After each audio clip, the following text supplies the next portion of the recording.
And selling myself in the entertainment business, my audience will mostly be VPs over management and financial companies.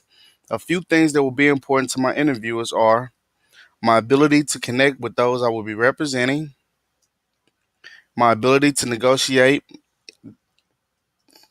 and the integrity of my actions. By this being the first time I'm actually working in this field, using prior jobs and talents to sell myself in an interview will also help me in my interview. I will describe why I will become an asset to the company, as far as using puzzles and maybe even building blocks to show that I can actually build onto what the company has already started.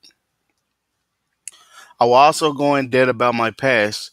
In the past, I worked in sales, and developing a strong relationship with a client or a potential buyer is something that's very important because they feel comfortable in what you're saying and also what you're doing.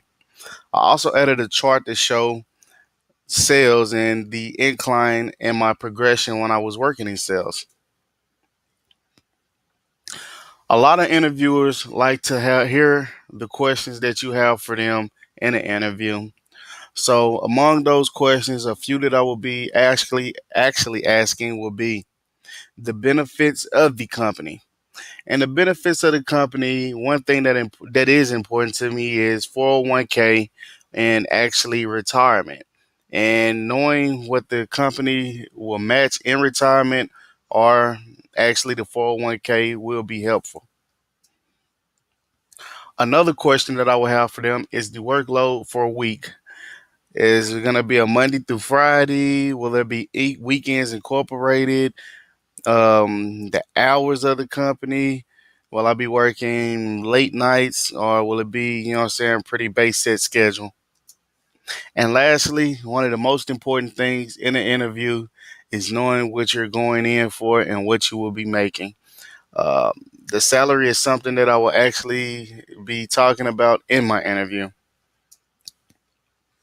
As far as obstacles, as far as the assignment is concerned, I found being prepared and actually preparing myself far as using slides and speaking over slides to be somewhat of a challenge. Other obstacles were making sure that I described myself and was properly clear on what I was meaning during the slides. And lastly, we come to the credits. Far as anything the credits is concerned, most of the pictures I used were from Pixable. And as you can see in the credits, did for free commercial use, there was no credits needed to be used.